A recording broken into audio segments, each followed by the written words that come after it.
بسم اللہ الرحمن الرحیم، الصلاۃ والسلام علی خاتم النبیین وعلی آلہ وصحبہ اجمعین۔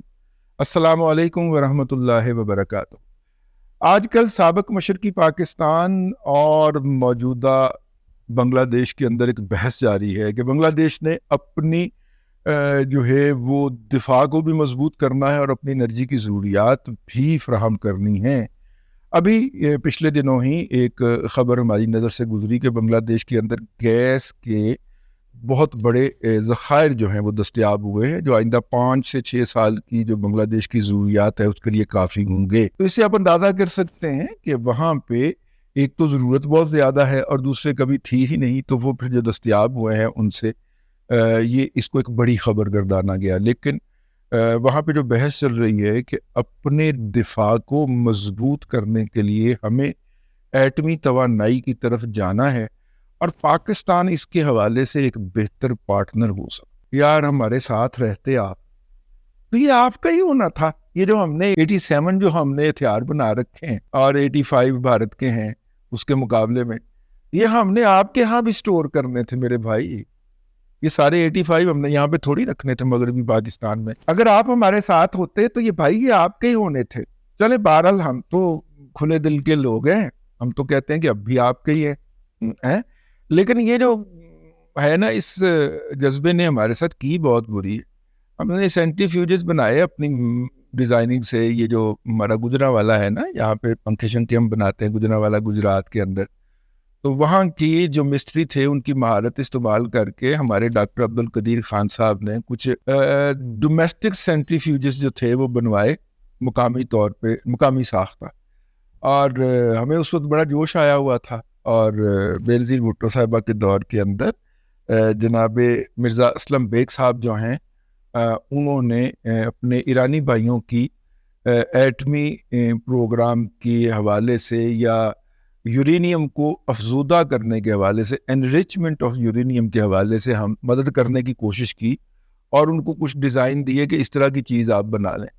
لیکن اس سے ٹھیک چند سال کے بعد، 10-15 سال کے بعد، جب ایرانیوں نے وہ بنا لیے تو پھر انٹرنیشنل اٹامک انرجی کمیشن جو تھا اس کو انہوں نے بلا کے تو حوالے کیا، یہ دیکھیں جی پاکستان نے ہمیں اسمگل کیے تھے۔ یہ ایران نے ہمارے خلاف ایک عالمی فورم کے اوپر گواہی تھی، اور اس گواہی کا یہ نتیجہ نکلا کہ ہمیں اپنی ایٹمی سائنسدان کو ٹی وی کے اوپر بٹھا کے اس سے معافی منگوانی پڑی کہ اس سے غلطی ہو گئی۔ لیکن بہرحال یہ اپنی جگہ کے اوپر رہے گی کہ ہم نے، اور اس کے بعد پھر ایران کی انریچمنٹ اس سے 1 انچ آگے نہیں بڑھ سکتی کہ میں تیریاں نمازاں پڑھا تو میرے لوٹے بنے، مطلب میں تیری ہمدردی کے لیے آل آؤٹ جا رہا ہوں اور تم نے اٹھ کے سیدھا میرے وہ سارے سینٹریفیوجز ہیں، اور وہ مجھے یاد ہے، وہ مجھے تصویر نہیں بھولتی کہ وہ ایسے کر کے ہاتھ میں پکڑ کے، تو وہ جو انٹرنیشنل اٹامک انرجی کے میرے خیال یورپی ملک کے جو وہ انسپیکٹر ہیں وہ اس کا جائزہ لے رہے، اور سامنے سے تصویر کھینچ کے اے ایف پی نے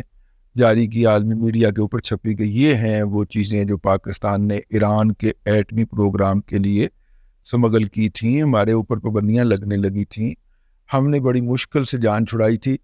تو مشرقی پاکستان کے بھائیوں ہمارے ساتھ بہت بری ہو چکی ہے اس حوالے سے۔ لیکن پھر بھی بھائی یار آپ کو اگر یہ ضرورت ہے، دراصل ہم کیا ہیں کہ ہم ایٹمی بجلی گھر بنا تو نہیں پاتے۔ ایٹمی بجلی گھر بنانے کی ٹیکنالوجی تو چائنا کے پاس ہے، رشیا کے پاس ہے، امریکہ کے پاس ہے، جرمنی کے پاس ہے۔ ہم اس کو چلا بہت اچھا لیتے، اس کو چلانے کے لیے جو مہارتیں درکار ہوتی ہیں اور اس کی ریڈیشن کو کنٹرول کرنے کے لیے جو ماہرین چاہیے وہ ہمارے پاس بہت زیادہ ہیں، وہ ہم بنا لیتے ہیں، اور ان ماہرین کو ہم دوسرے ممالک کو عطیہ بھی کر سکتے ہیں، اور آپ کے جو لوگ ہیں ان کو ہم یہاں پہ ٹریننگ بھی دے سکتے ہیں۔ بائی دا وے، جو حسینہ واجد کے خاوند صاحب تھے، اگر آپ کو میں یہ بتاؤں کہ وہ پاکستان اٹامک انرجی کمیشن کے ساتھ منسلک رہ چکے ہیں، اور یا آپ انہیں پاکستان کا ایٹمی سائنسدان بھی کہہ چکے ہیں، تو آپ کو اس بات کے اوپر حیرت نہیں ہونی چاہیے، یہ حقیقت ہے۔ وہ انہوں نے اپنے کیریئر کا آغاز پاکستان اٹامک انرجی کمیشن سے کیا تھا، ایوب خان کے دور کے اندر یہ چل چکا ہوا تھا، اور اس پہ ڈاکٹر عبدالسلام کا قبضہ ہو گیا ہوا تھا۔ اب آپ اس کو یہ نہ جوڑنا شروع کر دیجئے گا کہ حسینہ واجد کے خامد کا عبدالسلام والی کمیونٹی سے تعلق تھا. اس وقت یہ فیشن تھا کہ جو بھی ذرا تھوڑا سا پرومیننٹ ہونا چاہتا سوسائٹی کے اندر وہ ان کی کمیونٹی کے اندر شامل ہونے کا اعلان کر دیتا تھا اور یوں وہ اپنے آپ کو سپیریئر قرار دلوا لیتا. ٹھیک ہے نا. میں اور کون سے لوگ خود ساتھ سپیریئر بنتے ہیں, میں اس کی طرف جا کے جسے کہنا چاہیے کہ کوئی فرقہ وارانہ منافرت یہ نہیں پھیلانا چاہ رہا, لیکن اور بھی اپنے آپ کو سپیریئر قرار دینے کے لیے لوگ جو ہیں اور بھی بڑی حرکتیں کرتے ہوئے پائے جاتے ہیں. لیکن یہ موصوف جو تھے حسینہ واجد کے خاوند صاحب جو تھے, ظاہر ابھی شادی نہیں ہوئی تھی نا, شادی ان کی بعد میں ہوئی. پھر پاکستان حکومت کے خرچے کے اوپر وہ اعلیٰ تعلیم کے لیے انگلینڈ چلے گئے اور وہ انگلینڈ میں مقیم ہی تھے کہ مشرقی پاکستان الگ ہو کے بنگلہ دیش بن گیا. تو پھر وہ پاکستان تشریف نہیں لائے. اس طرح ان کی شادی بھی ہو گئی تھی انگلینڈ جانے سے پہلے, لیکن جب وہ اپنی بیوی یعنی کہ حسینہ واجد سمیت انگلینڈ گئے اعلیٰ تعلیم کے لیے تو مین وائل مشرقی پاکستان ہم سے الگ ہو گیا. تو پھر وہ پاکستان آنے کی بجائے ادھر بنگلہ دیش چلے گئے. تو کہنے کا مطلب یہ ہے کہ اٹامک انرجی کے اوپر تو بڑا حق ہے نا جی ہمارے مشرقی پاکستانی بھائیوں کا. اب وہاں پہ بات چل رہی ہے کہ پاکستان کے ساتھ کیا جائے. پاکستان تو ہمیشہ تیار رہتا ہے. نیوکلیر انرچمنٹ کے حوالے سے چائنیز کو ساری ٹریننگ دینے کی بات ہو تو وہ کوٹا ریسرچ لیبارٹری کے اندر ہم نے دی ہے. ایرانیوں کو سکھانے کی بات ہو تو ہم نے سکھائی ہے. اور اب اور بھی بہت سارے ممالک جو اس طرح کا کام کرنے کا ارادہ رکھتے ہیں. ہمارے سعودی بھائی, پاڑا کی خیال ہے سعودی عرب $5 ارب $2 ارب کا ادھار تیل ایسے ہی دے رہا ہے. ٹھیک ہے نا. انہیں کو کام لینا ہونا ہے نا انہیں ساڑھے کو. تو پتہ کرو نا سعودی عرب جو ہے وہ نیوکلیئر جو بجلی گھر لگانے جا رہا ہے اس کا سٹیٹس اس وقت کیا ہے جو لگ رہا ہے. ٹھیک ہے. تو یہ چلتے ہیں قوموں کے درمیان, یہ چلتے رہتے ہیں. بہت ساری مہارتیں بہت ساری قوموں کے پاس ہوتی ہیں, بہت ساری قوموں کے پاس نہیں ہوتی. جیسے نیوکلیر انریچمنٹ کی میں نے آپ کو بات بتائی کہ وہ چائنا نے بھی ہم سے سیکھی. اور یہ جو ہے یہ ہمارے جو تجربات ہوئے تھے کینیڈین کے ساتھ مل کے کینپ کراچی کے اندر جب ہم نے بند کر دیا, کینپ کراچی کے اندر جو ہماری ایکسپرٹیز ڈیولپ ہوئی تھی, ہمارے ماہرین جو تھے انہوں نے پھر ان لوگوں کو سکھایا کہ ریڈیشن کنٹرول کیسے کرنا ہے. تو آپ کو بھی سکھا سکتے ہیں. تو لیکن یہ ہے کہ یہ اس طرح سیمینارز کے اندر باتیں کر کے یہ والی باتیں نہیں مناسب. اس کے لیے بہرحال کہیں اور پہ روابط ہونے چاہیے. ہو سکتا ہے وہ بھی چکے ہوں, ہم کیا کہہ سکتے ہیں.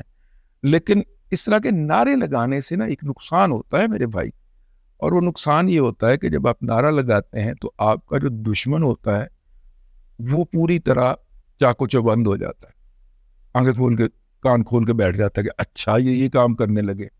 آپ تو نعرہ لگا کے گھر جا کے سو جائیں گے, اپنے آپ کو مطمئن کر دے کہ میں نے اتنی زیادہ آواز سے نعرہ لگا دیا. آپ تو سو جائیں گے, وہ ایکٹیو ہو جاتا ہے, وہ پھر آپ کی نسلیں اڑا دیتا ہے کہ اچھا آپ یہ ارادہ رکھتے. تو اس لیے نعرے لگانے کی بجائے, اور اس وقت وہاں پہ نیا جذباتی ماحول ہے, 18 سال کی جو آمریت ہے اس سے ان کی جان چھوٹی ہے, اور بندہ جو ہے وہ ویسے ہی اس کی آپ ٹانگیں باندھ کے ان کو 8 گھنٹے کے لیے ڈال دیں, جب وہ کھڑا ہوگا تو اس سے کھڑا نہیں ہو جائے گا. اس وقت بنگلہ دیش کے ہمارے بھائی جو ہے وہ اس حالت میں ہیں, امی کے تومی کے رضاکار رضاکار. اب تک کے لیے اتنا ہی. اگلے ولاگ کے اندر پھر ملاقات ہوگی. اللہ تبارک و تعالیٰ آپ کو آسانیاں عطا کرے اور آسانیاں خلق خدا میں تقسیم کرنے کی توفیق.